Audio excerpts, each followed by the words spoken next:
Good morning, dear Gaza Tribunal members. My name is Jamil Aydin.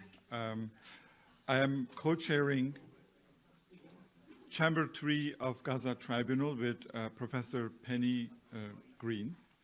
And I want to make brief remarks about the goals of the Chamber 3 before we start with our first panel titled Understanding Genocide starting at 9:30.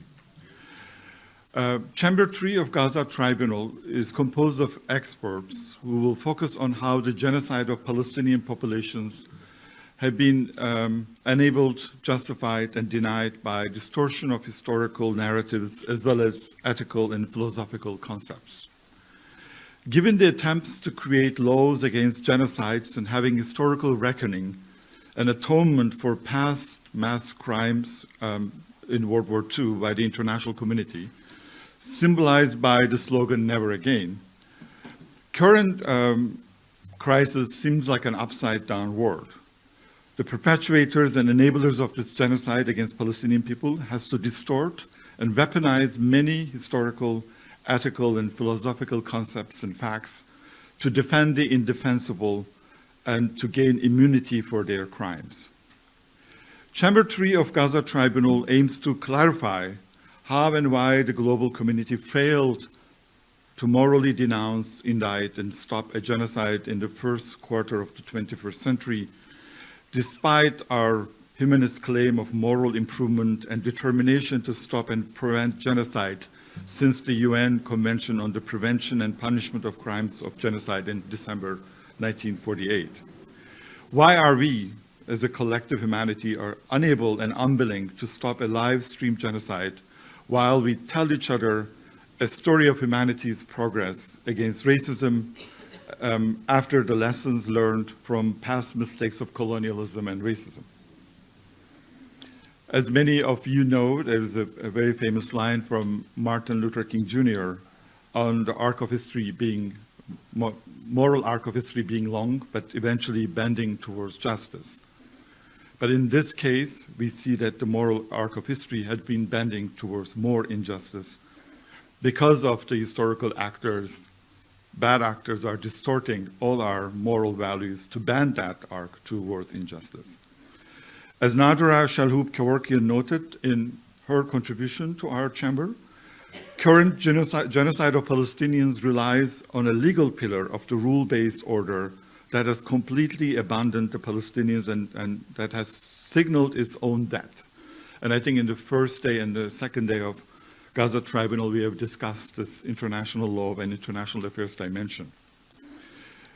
Today, we will talk about another dimension, as Professor Shalhoub-Kevorkian stated, the legal abandonment of the Palestinians at a time when Palestinians and majority of the world public opinion have been highlighting the universal truth of their justice claims, is only possible with the second pillar of the current genocide. That is the production of a kind of new racism towards Palestinians in social sciences and humanities, or in journalism, best seen in the so-called Palestine exception within the narrative of liberal progress.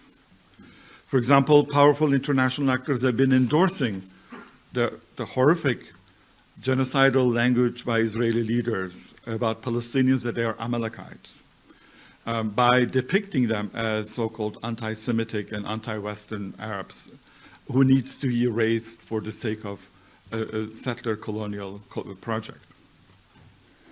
Earlier injustices and crimes against Palestinians over a period of centuries has always been challenged by, not only by Palestinian people, but their allies and world public opinion.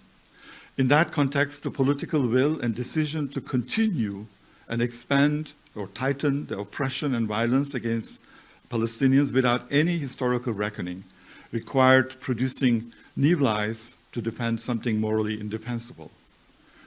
Thus, defense of the colonial oppression of Palestinians could only be possible by reinventing and expanding the toolkit of racializing Palestinian populations with outrageously inaccurate myths on Palestine in philosophy, ethics, and history.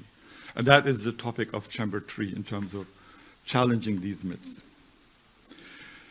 The moral attempt to legitimize Israel's genocide as a battle of civilization and barbarism is a good example of this. And it was documented in 8 full pages of South Africa's submission to ICJ. Denial of injustices of Palestinians and enabling genocide includes fabrications of lies about Palestinian history, and we will talk about that, decontextualization of historical background of Palestine, and rejection of history itself, minimization of Palestinian suffering and death, as American presidents have been doing. We see this distortion in inversion of reality by denying starvation as a method of providing food, demonization of victims in a process of gaslighting, making the perpetrator a victim who must take preemptive revenge as a form of self-defense. We witnessed projection of guilt of genocide to the victims themselves and presenting mass murder as a collateral damage and narcissistic self-sacralization by highlighting how Israel has been informing the victims to vacate to-be-bombed buildings. Most importantly, perpetrators of genocide tried everything to make their crimes invisible by banning international media presence and by promoting a systematic form of lies and propaganda about the events.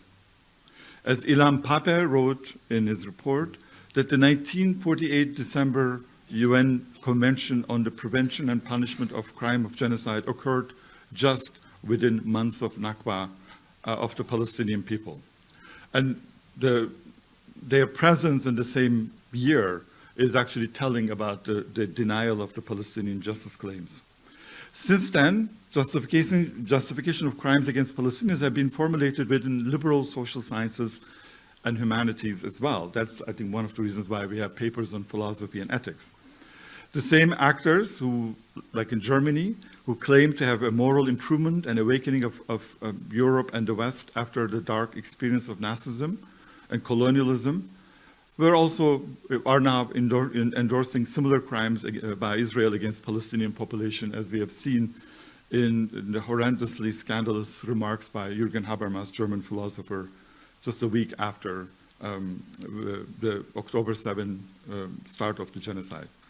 In other words, some of the legal and institutional structure of the post-World War II international order and an intellectual history of the post-World War II international system relied on the erasure of Palestinians and denial of injustices committed against them. And I can not think as a historian at any event in the 20th century that actually does not relate with the question of Palestine, whether in philosophy, in social science, or humanities.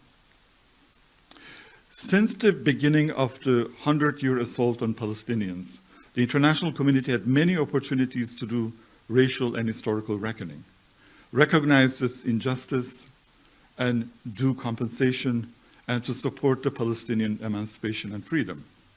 Yet, what we are seeing, especially this year, or in the last 3 years, is that there were more injustices committed against them. And I think this is the big puzzle of this chamber. Chamber 3 members examines and critiques the reliance of the narrative of humanity's progress in the 20th century on the fabricated and inaccurate historical claims about Arabs, Palestinians, concepts and lies that the Zionist regime is using against Palestinian liberation, to understand why and how the current genocide of Palestinians are linked to the collapse of the international order and philosophical ethical foundation. I think this is because the very international order and international system that many actors are trying to uphold today have the foundational crack and hypocrisy of relying on a century of long lies and distortions. Thus, we need to understand why support for genocide and Zionism unites all political parties in the United States, from Trump to Biden. In fact, all parties in Germany, and a bizarre collection of extremist new right-wing movements from Hindu fundamentalists in India to the right-wing parties in Netherlands, England, and Germany. The same people who could call out immediately the sinister weaponization of history, lies and myths utilized by Vladimir Putin in invading Ukraine can produce very similar myths and lies about Palestinians and weaponize even the language of anti-racism, anti-Semitism to support and enable a genocide. In conclusion, the genocide in Gaza is not the only sign or symptom, of course, of the defects of the contemporary international order and the crisis we face as a humanity. We could refer to many other problems and to demonstrate the imperfect nature of the world order in responding to various justice claims from Kashmir to Myanmar. Yet the inability of the international institutions to respond to genocide in Palestine exposed a bigger foundational problem at the roots of the current international system and the world order, which is built over many lies and myths to justify current genocide. The developments after October 7th, such as the suppression of freedom of speech, exposing these lies in universities with shamelessly brutal ways, make the connection between this genocide against Palestinians and the moral crisis that we will be talking about in ethics, philosophy, and history. There is indeed an essential link between the anti-Palestinian myths and narratives and the contemporary world disorder and the crisis. A better and more just world order can only be built if we confront these lies and do a true reckoning with anti-Palestinian racism that characterized the formation of the modern international order. Thus, our reports, provided by more than 10 scholars, will deal with all of these aspects of ethical, philosophical, and historical nature, and we will summarize these for the tribunal members.